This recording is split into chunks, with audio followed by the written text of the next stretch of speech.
In today's podcast, I want to talk about a deal that we locked up last week, and we followed up with this deal for almost a full 5 months before we got it under contract. And I want to tell the story just to illustrate how important something so simple as follow-up is. And I'm going to tell you exactly what we did from a follow-up standpoint. I'm going to tell you why it worked, and then in the end, I'm going to share some tactical tips with you so that you can lock in some more deals that have been in your pipeline. Who am I? My name is Ryan Rice. I'm a full-time real estate investor. I share this stuff with the hopes it can make you some more money in your real estate business. So this deal came in July of this year. And when it came in, we had a little bit of a difficulty actually getting a hold of the seller. He just seemed to be very busy. When he originally called in, I think we took the call, but it was difficult to pin him down. And he just always had stuff coming up. Well, we finally set the appointment in August, and then the day before we executed that appointment, he ended up canceling it. And so we went on this back and forth of continuing to try to set the appointment again, and it just took a lot of phone calls, a lot of calling him every day, and trying to figure out his availability. We finally booked the appointment later that same month. And we went on the appointment, had a really, really good in-person appointment. This appointment was in person. It wasn't virtual. Built really good rapport, understood the problems he was facing. He was definitely a qualified lead. Well, we offered, and he declined because it was too low.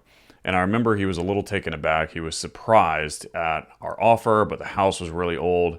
And I've had some poor experiences with some old houses, and so I needed to be at a price where I felt comfortable. So he declined. It was too low. And I asked him after we had a really, really good conversation. It wasn't anything where there was tension. But I asked him after he declined the offer and said, hey, what do you want to do from here? How do you want to handle it? And he asked if we could just check in with him in the future. And so we put him on a follow-up cadence where I think maybe 2 or 3 weeks went by and we checked in with him and he still hadn't found a solution. And I remember, I think we tried to call him a few times, but then we texted him and he replied back via text that he still hadn't found a solution. So we kind of re-engaged our more frequent attempts to get in touch with him. And we finally did. And he essentially countered a price from our original price, which was a lot lower than where he originally wanted. And we went back and forth a little bit and we offered him again, and he finally verbally accepted. Now, this was in September. So July, the lead came in, August, appointment booked, then canceled, rebooked, offered, he declined, went back and forth, offered again in September, and he verbally accepted. Well, in September, when he verbally accepted, there were a couple items he wanted to review with the written agreement.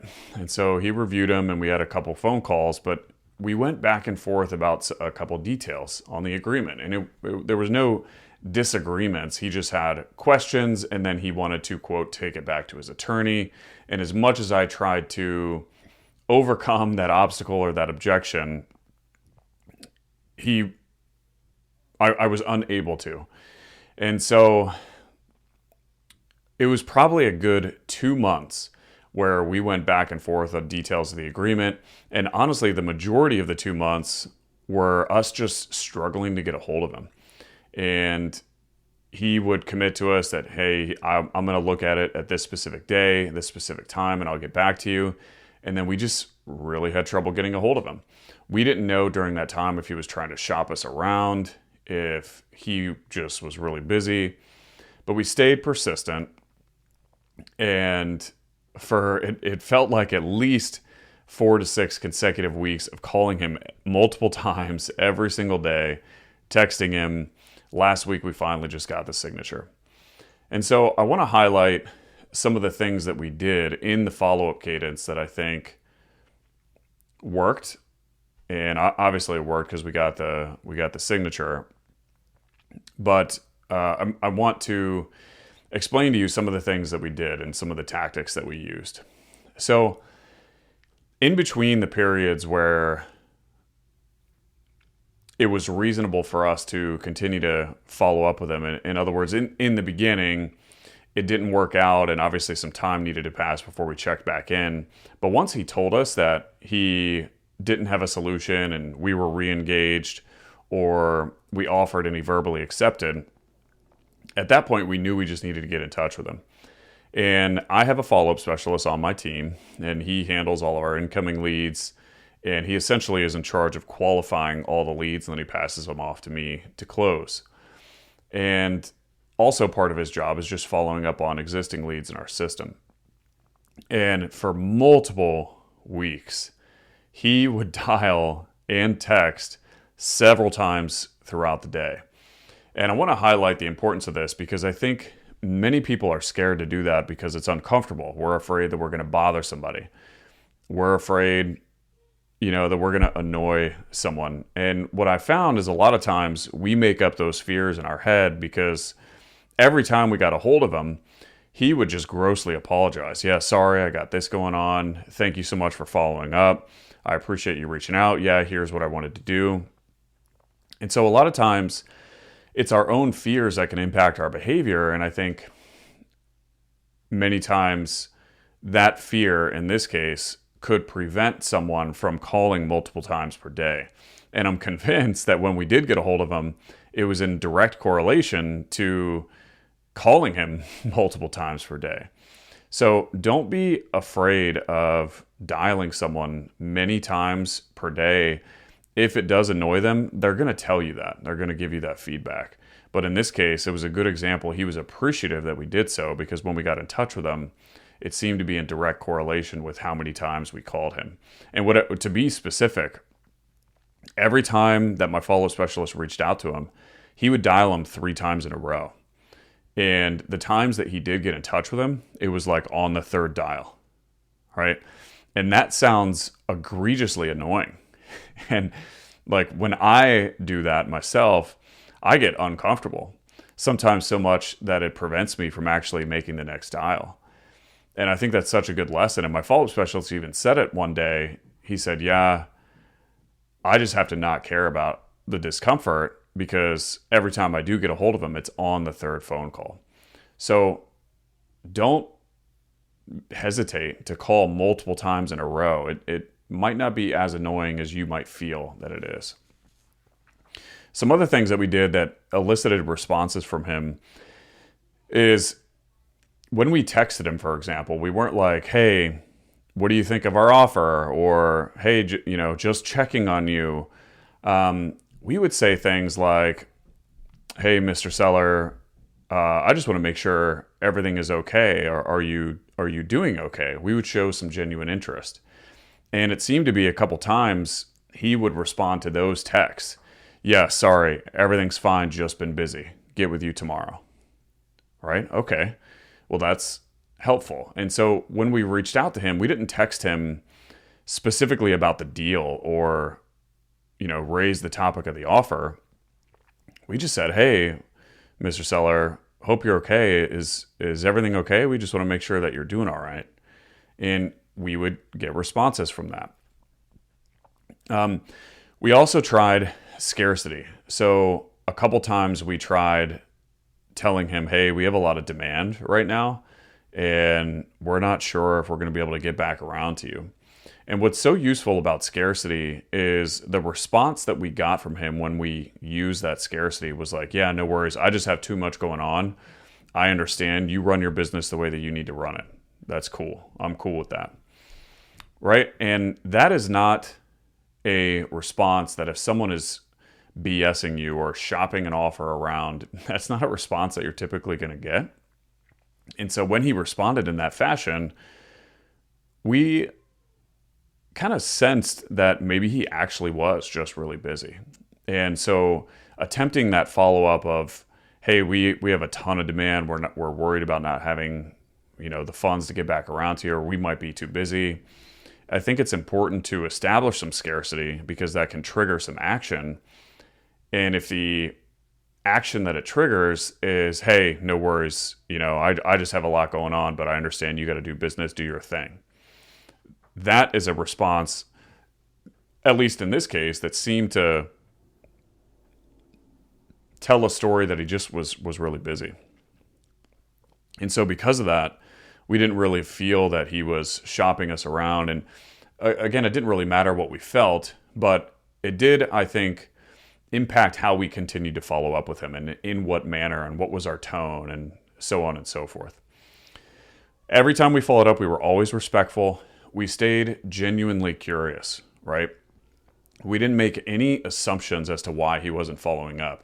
We thought that maybe there was a possibility that he could be using our offer to shop us around, but we didn't let that possibility impact our behavior, impact our communication to him at all. We never made the assumption that that's what he was doing. We knew it was a possibility, but we didn't make the assumption that he was doing that. And I think because of that, we were able to communicate with them in a manner that resonated with him and actually elicited some responses. And then lastly, we just stayed super persistent, obviously.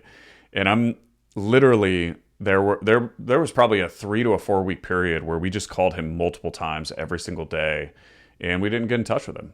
And then out of the blue somewhere, my sales team and I would have a morning huddle and we would say, oh man, that seller, I don't know what's going on. I guess he's gone. And then, he would just do the typical follow up and boom, we'd get him on the phone. So being persistent is super important.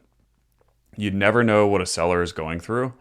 And it's easy for us to tell ourselves a story of, oh, he's shopping us around or, oh, he's ghosting us.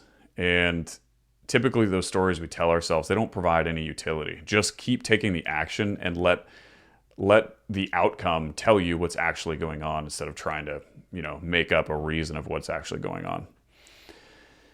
Why I think that this follow-up worked, again, due to how he responded to some of our follow-up, we didn't get a sense that he was BSing us. And I think trying to follow up, like using the scarcity tactic that we tried and being persistent, and on the third dial, him answering the phone and saying, oh, sorry, I've just been so busy. Thank you for following up. We did the actions, and the responses that were elicited because of the actions didn't make us think that he had anything funky going on. We genuinely thought that he was just really busy, right? And every time we talked, he had a reasonable explanation for what prevented or what caused gaps in the communication. He was running a restaurant. He had a family member pass away. He recently had surgery. He had another family member get really sick and had to travel. He just had a ton going on. And so all of those micro actions that we took eventually led to being able to continue to communicate with him and then eventually getting that deal. And so short and sweet, but I wanted to tell you the story and give you some tactics and just give you an example of how important this follow-up is. And this is going to be an average deal for us. So it's surely going to impact our business. It's a very solid deal, an assignment. We're doing a 30-day close. It's going to be a really good deal for the business. So the takeaways to kind of summarize here, stay persistent and don't let your own feelings of how you feel when you follow up. And believe me, this is me talking to me here because this is how I feel when I follow up sometimes. But don't let your feelings dictate your actual actions. Make the 2 or 3 dials in a row and do it in the morning, do it in the afternoon, regardless of how you feel. And let the person on the other end of the phone, let them tell you how they are receiving the action, as opposed to trying to make an assumption on how they might be perceiving it. Always frame the follow-up when you do talk to them as what can you give them? How can you help? Did they solve their problem? Every time we talked to him, it was always, hey, everything going okay? Hey, I just want to make sure that you got taken care of. No big deal. It doesn't bother us if you sell the house to us, but I do want to make sure that you have a solution. Oh, no, you don't? Okay, well, how can we help? And then boom, we would re-engage, right? So every time we got him on the phone, we would ask him those types of questions, and then he would decide that he wanted us to re-engage, and then so we did. And so framing the follow-up in that manner is important.